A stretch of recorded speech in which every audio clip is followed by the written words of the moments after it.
Hello guys, आज इस video में हम बात करेंगे पृथ्वी पर जीवन उत्पत्ति के एक ऐसे युग की जिसके बारे में सुनकर आपको थोड़ी बहुत हैरानी जरूर होगी। जी हाँ, क्योंकि हम ऐसे युग की बात करेंगे जिसमें जीवन तो था लेकिन मानव का दूर दूर तक भी नामो निशान नहीं था। दोस्तों, आज इस वीडियो में हम बात करेंगे मीसोजोइक महाकल्प की, जिसका प्रारंभ लगभग 30 से 25 करोड़ वर्ष पूर्व माना जाता है। इस युग में सरीसृपों का राज चलता था, यानी सरीसृपों की तूती बोलती थी, इसलिए इस युग को सरीसृप का युग कहा जाता है। मीसोजोइक महाकल्प को 3 पीरियड में बांटा गया है। नंबर 1 ट्राइएसिक काल, नंबर 2 जुरेसिक काल, नंबर 3 क्रिटेशियस काल। ट्राइएसिक काल की बात करें तो इसमें बड़े बड़े या विशालकाय उभयचरी लुप्त हो रहे थे, किंतु छोटे छोटे प्राणी जैसे सैलमेंडर, टोड, मेंढक आदि का विकास हुआ। बड़े बड़े कछुए, छिपकलियां तथा प्रारंभिक स्तनियों में अंडे देने वाली जातियां विकसित हुई, जिन्हें प्रोटोथीरिया कहा जाता है। ट्राइएसिक काल के बाद यूरेसिक काल प्रारंभ हुआ। इसका प्रारंभ लगभग 19 करोड़ वर्ष पूर्व माना जाता है। इस काल में कुछ सरीसृपों का समुद्री जल में विकास हुआ।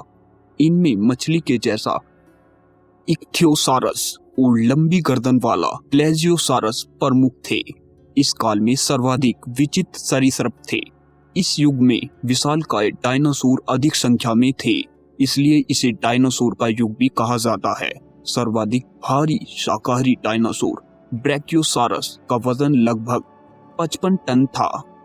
एप्टोसारस लगभग 30 टन भारी तथा 20 मीटर लंबा था। सबसे लंबा डिप्लोडोकस लगभग 30 मीटर का था। जुरासिक काल के अंतिम चरण में आर्कोओप्टेरिक्स का विकास हुआ, जिसे आधुनिक पक्षियों का पूर्वज कहा जाता है। जुरासिक काल के बाद क्रिटेशियस काल का उदय होता है। इसका प्रारंभ लगभग 14 करोड़ वर्ष पूर्व माना जाता है। इस युग में विशालकाय सरीसृप जैसे शाकाहारी डायनासोर आदि प्रमुख थे, जो एक चरम सीमा तक विकसित होने के बाद बदलते वातावरण में विलुप्त होने लगे।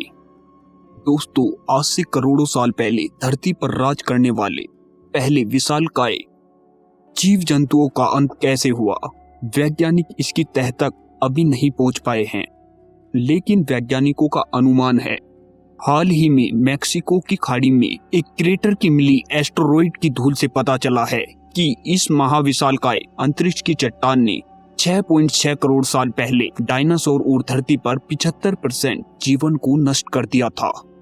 ब्रुसेल्स के ब्रिजे यूनिवर्सिटी के जियोकेमिस्ट्री के प्रोफेसर स्टीवन डेविस का कहना था कि क्रेटर की धूल का अध्ययन करने पर पता चला है कि करोड़ों साल पहले एक शहर के आकार के एस्टेरॉयड के धरती से टकराने की वजह से डायनासोर मारे गए थे। इस विशालकाय एस्टेरॉयड का पृथ्वी पर टकराने पर पृथ्वी का तापमान बहुत अधिक हो गया था। तापमान अधिक होने के कारण जीव जंतुएं नष्ट होने लगे थे और इस एस्टेरॉयड के टकराने पर एक खतरनाक धूल का सामना हुआ था।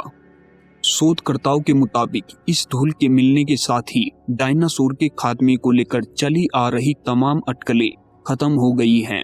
इस शोध में शामिल प्रोफेसर स्टीवन गोडेरिश ने कहा है, चक्र अब अंततः पूरा हो गया है। इससे पहले वर्ष 2016 में एक अंतर्राष्ट्रीय दल ने 150 किलोमीटर वाले गड्ढे में नमूने इकट्ठा करना शुरू किया था। चट्टानों के नमूनों के आकलन के शोधकर्ताओं ने पाया कि उनके अंदर बड़ी मात्रा में इरिडियम है, जो पृथ्वी पर मिलना दुर्लभ है, लेकिन कुछ एस्टेरॉयड के अंदर पाया जाता है। इरिडियम का यह स्तर सामान्य से 30 गुना ज्यादा है। इरिडियम की मात्रा अधिक होने से जीव को नुकसान हुआ। ऑस्ट्रेलिया, बेल्जियम, जापान, अमेरिका की लैब में इसकी जांच कराई गई, जिसके आधार पर वैज्ञानिक निष्कर्ष पर पहुंचे। डायनासोर के लुप्त होने के मुख्य कारणों को जानने के लिए वैज्ञानिकों ने दुनिया भर के 52 स्थानों पर भूगर्भिक परत के नमूनों का अध्ययन किया है। वैज्ञानिकों का कहना है कि चट्टानों में सल्फर की मात्रा कम होने का भी पता चला है, जबकि चूना पत्थर के आसपास के क्षेत्रों में इसकी मौजूदगी अधिक थी। संभव इसी कारण वैश्विक स्तर पर ठंडे मौसम और तेजाब जैसी बारिश होने के कारण पृथ्वी पर रहने वाले डायनासोर समेत अन्य जीवों को भारी नुकसान पहुंचा है। दोस्तों, पृथ्वी पर बड़े स्तनधारी डायनासोर, मैमल इत्यादि जीव जंतुओं का नष्ट होने का मुख्य कारण पृथ्वी पर बड़े बड़े एस्टेरॉयडों का टकराना था, जिसमें अनेक खतरनाक गैस तथा तापमान दाब जीवों के शरीर के अनुकूल बहुत अधिक हो गया था, जिस कारण पृथ्वी पर बड़े बड़े स्तनधारी जीव मरने लग गए थे। दोस्तों, आपको हमारी यह वीडियो कैसी लगी? अपनी राय कमेंट बॉक्स में जरूर दें। दोस्तों, अगर आपको यह वीडियो अच्छी लगी तो हमारे YouTube चैनल को लाइक, सब्सक्राइब और शेयर जरूर करें। धन्यवाद दोस्तों।